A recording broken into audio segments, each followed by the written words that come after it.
Olá pessoal, sejam muito bem-vindos à nossa aula 4 do Desafio 29. Hoje eu vou falar com vocês a respeito da importância das proteínas e relacionar com uma outra característica comportamental, a persistência, né? A persistência é o ato de insistir, de dar continuidade. Vai ser muito importante no nosso desafio, né, essa qualidade comportamental, que é de insistir, de persistir, de continuar trilhando aquele caminho que nós decidimos tomar quando entramos no desafio 29, que era a adoção de hábitos alimentares saudáveis e de como chegar a esses hábitos alimentares mais saudáveis, né? Tecnicamente, a aula 4, nós vamos falar da importância das proteínas, e a proteína ela é de essencial importância para a nutrição humana, né? A gente pode fazer uma alimentação mais rica em carboidratos ou em gorduras, ou uma mescla delas, mas a quantidade de proteínas que a gente precisa ingerir, ela é mais ou menos constante, né? Vai oscilar aí, tecnicamente falando, entre 1 grama a 2 gramas por quilo de peso corporal, e ainda existem alguns estudos que mostram que a gente poderia estar ingerindo aí até 3 gramas de proteína por quilo de peso corporal, outros estudos que mostram ainda quantidades maciças de proteína, como 6,2 gramas de proteína por quilo de peso corporal, que não apresentam qualquer malefício aos participantes de estudos que utilizam essas altas quantidades de proteína, desde que sejam pessoas saudáveis, que não tenham qualquer problema pré-existente de rins ou fígado, né? Não existem evidências científicas de que um alto consumo de proteína seja prejudicial. Pelo contrário, as evidências apontam justamente na direção oposta, né? E o que a gente pode dizer é que, na prática, ingerir mais do que 2 gramas de proteína por quilo de peso corporal é uma tarefa, inclusive, trabalhosa, porque a proteína tem alto poder saciante. Por isso que ela é tão interessante em tantos aspectos e em programas de emagrecimento, porque te deixa muito satisfeito.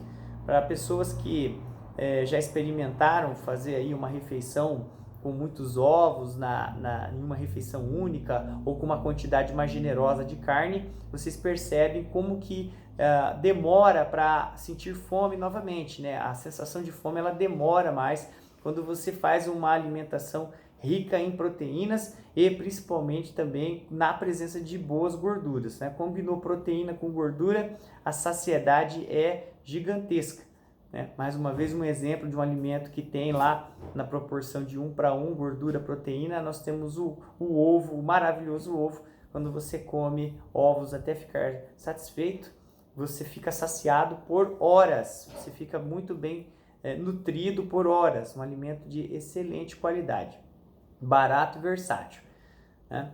E a proteína também ela tem uma importância grande dentro do nosso desafio 29 e de uma alimentação equilibrada, seja ela qual for, porque a proteína tem um papel, vários papéis importantes, né, da nossa fisiologia, construção, né, de músculo, de tecidos, cabelo, pele, unha, transportadora, né, as células dos glóbulos vermelhos tem proteínas que transportam oxigênio, imunológica, as proteínas servem para a construção de todo o nosso sistema imunológico.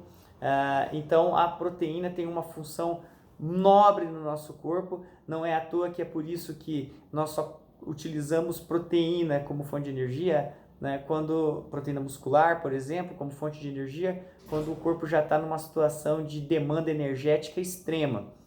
Casos, exemplo de maratonistas ou ultramaratonistas que, por alguma falha estratégica nutricional, acabam utilizando proteína muscular, mas o corpo só lança a mão de utilizar proteína do corpo como fonte de energia em último caso. Ainda a proteína tem um aspecto muito interessante que é chamado efeito térmico do alimento. Existem estudos que mostram que de 40% a 60% da energia que existe na proteína é utilizada para consumir a própria proteína.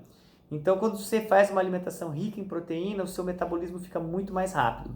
Uma dica interessante da gente que está aqui no Desafio 29 quando você for abordado pensando em utilizar um termogênico, né, para acelerar o metabolismo, pense que não existe nada que chegue próximo da proteína, tá? Nenhum chá, nenhum extrato é tão potente em acelerar seu metabolismo quanto a ingestão de proteínas de qualidade, encontradas nas carnes, nos peixes, frutos do mar, né? Porco, boi, peixe, carne em geral e ovos, que são fontes de proteína excelentes, tá? Uma outra fonte de proteína interessante, leite e derivados, mas durante os primeiros 29 dias nós vamos tentar nos abster dessa fonte de alimentos. Então, preste atenção, a qualidade comportamental da aula 4 foi a persistência, capacidade de insistir, de continuar. Vamos continuar firmes no propósito de fazer uma alimentação saudável, baseada em alimentos de verdade. Valeu, pessoal, um abraço a todos. Até a próxima aula.